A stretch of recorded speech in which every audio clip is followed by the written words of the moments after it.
అలసిన వానికి ఓరడించు మాటలు. సహోదరుడు భక్తి సింగ్ గారి పరిచర్య నుండి సేకరించిన అనుదిన ధ్యానములు. ఏప్రిల్ 19. ఎవడును ఇద్దరు యజమానులకు దాసుడుగా నుండనేరడు. మత్తయి సువార్త 6:24. మనము 2వ దినవృత్తాంతంలో 18వ అధ్యాయంలో యెహోషాపాతు యొక్క పతనము ఆరంభమవుటను చూడగలం. కానీ మనం జాగ్రత్తగా చూసిన ఎడల 17వ అధ్యాయము 13వ వచనంలో కథ నిజముగా ఇచ్చట మొదలైనట్లు కనుగొనగలము. యూదా దేశపు పట్టణములలో అతనికి బహుధనము సమకూర్చబడెను. మొదట యెహోషాపాతులోని ఈ బలహీనతను స్వల్ప విషయంగా పరిగణించవచ్చును. కానీ ఈ చిన్న బలహీనతయే గొప్ప పతనంలోనికి నడిపించిందని జ్ఞాపకం ఉంచుకునవలను.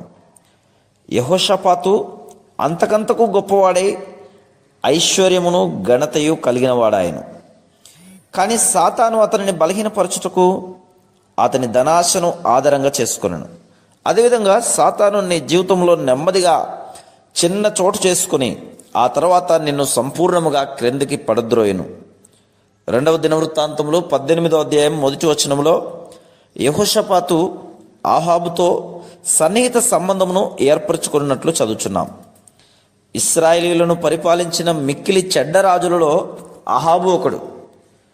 1 రాజులు 16వ అధ్యాయము 30 నుండి 33 వచనములు. అటువంటి రాజుతో యెహోషాపాతు వియ్యమొందెను. లోకములో ఐశ్వర్య ఘనతలు గలవారు తమ వలనే ఐశ్వర్య ఘనతలు గలవారితోనే స్నేహం చేయవలనని శోధించబడుదురు. ఎవరైతే ఐశ్వర్యమును ఉన్నత స్థానమును కలిగిన వారుగా ఉందరో అట్టి వారందరితో స్నేహ సంబంధములు కలిగి ఉండవలనని కోరుదురు.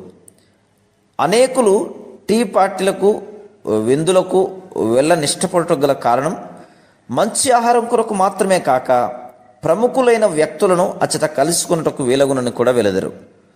వారి స్నేహితులతో నాకు ఫలానా వ్యక్తి, ప్రసిద్ధికెక్కిన వ్యక్తి తెలియను, నీవు నా దగ్గరకు రమ్ము, నేను అతనితో మాట్లాడి మన వ్యాపార విషయం లేక నీ ఆఫీస్ సంబంధమైన విషయం వెంటనే సరిచేయబడినట్లు చూచుదును అని ఆ విధంగా చెప్పుకొనుట వారికి ఎంతో తృప్తిని కలిగించును.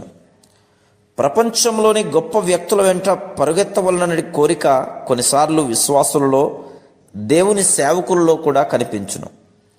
నీవెల్లప్పుడూ నీ పిల్లల విషయము, ఇతరుల పిల్లల విషయము, వారిని కళాశాలలో చేర్పించుటను గూర్చి, వారి వివాహములను గూర్చి ఎల్లప్పుడూ తీరిక లేక ఉన్నేళ్ళ ప్రార్థన కొరకైన నీ భారము క్రమేణా తగ్గిపోచుండును. నీవు లోక సంబంధమైన మార్గములను పద్ధతులను అధికంగా అనుసరించి లోక సంబంధమైన స్నేహితులతో రాజీ పడదువు. నీవు దేవునికి ఆయన వాక్యమునకు అతి తక్కువ ప్రాధాన్యతనిచ్చుదువు.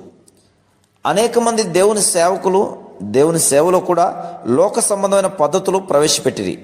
అటువంటి లోక సంబంధమైన జీవితము నీ జీవితంలో గొప్ప ఆత్మీయ నష్టమును తీసుకుని వచ్చును.